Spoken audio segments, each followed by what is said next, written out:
തുമ്പൂർ അയ്യപ്പൻകാവ് ക്ഷേത്രത്തിലെ കാവടി അഭിഷേക മഹോത്സവം ജനുവരി 6 മുതൽ 13 വരെയുള്ള ദിവസങ്ങളിൽ നടക്കുമെന്ന് president C V Raghu, secretary M D Ravi, treasurer C A Vasan എന്നിവർ വാർത്താ സമ്മേളനത്തിൽ അറിയിച്ചു. ജനുവരി 6-ന് വൈകിട്ട് നടക്കുന്ന കൊടിയേറ്റ ചടങ്ങുകൾക്ക് ക്ഷേത്രം തന്ത്രി അഴകത്ത് പരമേശ്വരൻ നമ്പൂതിരി മുഖ്യ കാർമ്മികത്വം വഹിക്കും. തുടർന്നുള്ള ദിവസങ്ങളിൽ വിവിധ കലാപരിപാടികൾ സംഘടിപ്പിച്ചിട്ടുണ്ട്.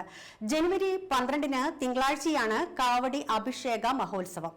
രാവിലെ വിശേഷാൽ പൂജകൾ, 8 മുതൽ കാഴ്ച ശിവേലി, 11:30 മുതൽ വിവിധ കരക്കാരുടെ കാവടി വരവ്, ഉച്ചതിരിഞ്ഞ് 4 മുതൽ പകൽ പൂരം, വൈകിട്ട് 5:30-ന് കുടമാറ്റം, രാത്രി 8-ന് ബാലെ, രാത്രി 10:30 മുതൽ കാവടി വരവ് എന്നിവ നടക്കും.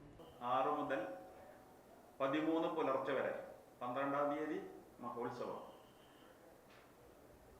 ഒന്നാം ഉത്സവം ജനുവരി 6-ാം തീയതി ചൊവ്വാഴ്ച രാവിലെ 5:30-ന് ഗണപതി ഹോമം, ഉഷപൂജ എന്നിവയോടുകൂടി ആരംഭിക്കുന്നു. വൈകിട്ട് 6 മണിക്ക് ആചാര്യവരണം, കാരണവന്മാരെ ആദരിക്കല്. തുടർന്ന് 6:20-നും 6:48-നും മധ്യയുള്ള ശുഭമുഹൂർത്തത്തിൽ തൃക്കൊടിയേറ്റ് ക്ഷേത്രം തന്ത്രി ശ്രീമാൻ അഴകത്ത് പരമേശ്വരൻ നമ്പൂതിരി നിർവഹിക്കുന്നു.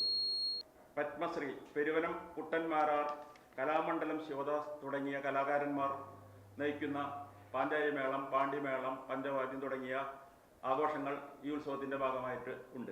12 തിങ്കളാഴ്ച മഹോത്സവം. രാവിലെ 5 മണിക്ക് പള്ളി ഉണർത്തൽ, മറ്റു ക്ഷേത്ര ചടങ്ങുകൾ, വിശേഷാൽ പൂജകൾ. രാവിലെ 8 മുതൽ 10:30 വരെ കാഴ്ച ശിവേലി, 7 ഗജവീരന്മാർ അണിനിരക്കുന്നു. പെരുവനം കുട്ടന്മാരാർ, കലാമണ്ഡലം ശിവദാസ് തുടങ്ങിയ 75ഓളം കലാകാരന്മാർ പങ്കെടുക്കുന്നു. 11:30 മുതൽ 2:30 വരെ അന്നദാനം, അതുപോലെ വിവിധ കരക്കാരുടെ കാവടി വരവും ആട്ടവും. ഉച്ചതിരിഞ്ഞ് 4 മണി മുതൽ പകൽപൂരം, 7 ഗജവീരന്മാർ അണിനിരക്കുന്നു. പാണ്ടിമേളം, പഞ്ചവാദ്യം, പാഞ്ചാരിമേളം. പെരുവനം കുട്ടന്മാര, കലാമണ്ഡലം ശിവദാസ് തുടങ്ങിയ 75ഓളം കലാകാരന്മാർ അണിനിരക്കുന്ന പൂരം.